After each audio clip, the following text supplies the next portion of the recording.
Good evening and welcome to another episode of We Get Scammed for You. I'm your host, Andy. Today we're going to be looking at a site called ScamAdviser. And ScamAdviser was started back in the early 2010, 2012-ish when a guy named Marc, he tried to buy some golf clubs, and I think it was golf clubs, some type of golf equipment, and he got scammed. And so he started this site that basically used an automatized system to check out whether a site was a scam or not.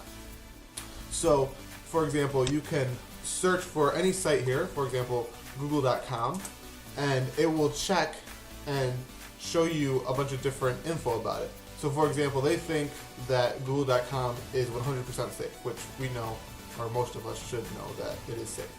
But it will show you the organization, it will show you the country it's part of, it will show you different type of website data, for example, the age of it, or the value of it. So let's see, the website value for Google is about, that is 2 billion, I think it's a little more than that, but that's what they estimate it as.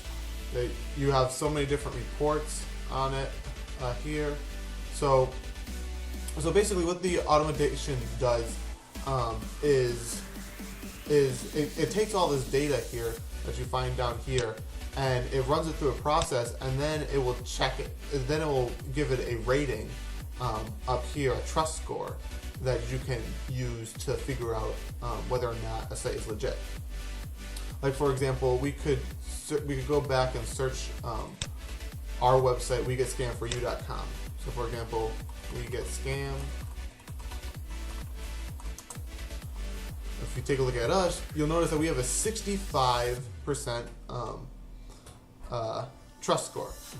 That basically comes because you'll typically find right here our domain age is currently 60 days. So our site has only been around for so short a time, only 60 days, about 2 months, that they're still not quite sure if we're a scam, because many times scams will come up.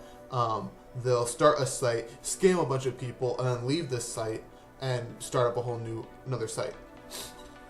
So that's pretty much how ScamAdviser works. We're going to just quickly take a look at a few things to see if they're a scam or not. The first thing you'll notice if we go down to the bottom of the page is that they still have a 2018 copyright notice. You know, that's not too bad of a problem, but it is 2019 that we are in. They do have SSL up here. Their connection is secure, so hackers are a lot less likely to get your data if you give them any information on the site. Their terms and condition, privacy policy, and disclaimer are pretty much a standard format. They don't claim to have the most accurate data, so just be careful if you base all your information off of this website. Their Facebook page and their Twitter page show that they've been actively actively being used. For example, February 2018, not 2018, February 28th, which was just several days ago. You'll notice that they posted something. The same with Twitter. You'll also notice that it links back to ScamAdviser, their own site. Sometimes weird sites will have their Twitter pages or their Facebook pages linked to something else. So that shows that ScamAdviser looks pretty legit. The one thing on Facebook, though, is that you'll notice they have a 3.5 rating. The problem with this is you can't really trust Facebook ratings per se, because Facebook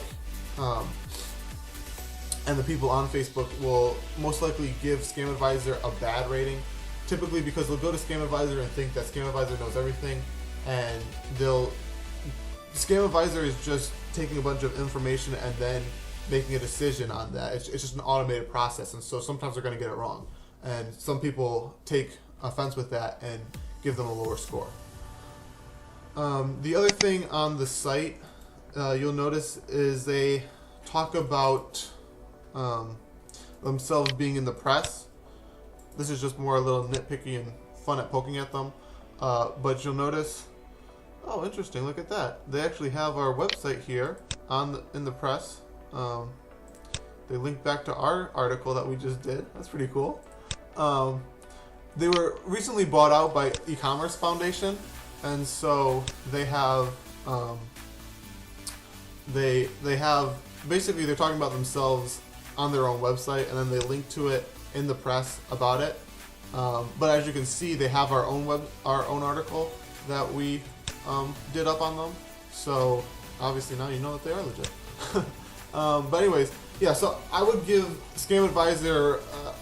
I would give it a okay rating. I definitely use them, and I would recommend you using them if you want to check them out. Feel free to. They are a great resource in case you want to quickly look at something, whether it's a site, program, product.